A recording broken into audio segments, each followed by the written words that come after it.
खऱ्या अर्थानं महाराष्ट्रातील शरद पवारांचा एक सुसाईड बॉम्ब म्हणून जरांगेंकडे पाहिलं जातं आणि खऱ्या अर्थानं हे नुकसान बुमरँग होणार आहे.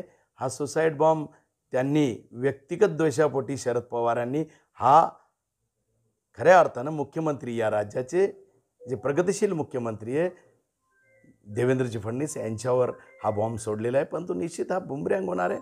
समाजाचं नुकसान शरद पवार करताय. हा सुसाईड बॉम्ब शेवटी समाजाला घेऊन खऱ्या अर्थानं नुकसान पोहोचवणार आहे आणि त्यामुळे निश्चितपणे याचे परिणाम महाराष्ट्राला भोगावे लागेल.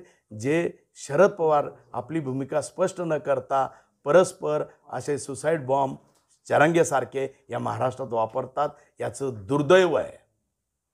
खरं तर शरद पवारांची त्यांच्या हयातीतली भूमिका अशाच राहिलेल्या आहे. त्यांनी कोणालाच मुख्यमंत्रीपदावर कायमचं बसू दिलेलं नाही आहे. त्यांचे इतिहास काढा आणि त्याच्यामुळं कुठंतरी जातीजातीत तणाव पसरवणे, महाराष्ट्र अराजकताकडे नेणे.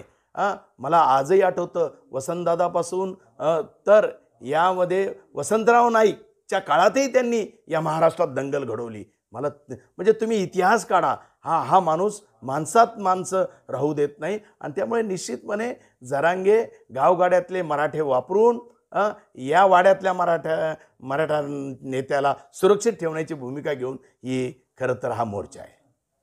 निश्चितच आहे हा जाती द्वेष आहे, व्यक्तिगत द्वेष आहे, जातीय द्वेष आहे आणि कुठंतरी हा जातीय द्वेष शरद पवारांना सातत्याने खुपत असल्यामुळं हा सुसाईड बॉम्ब जरांगेंचा शरद पवार वापरत आहे.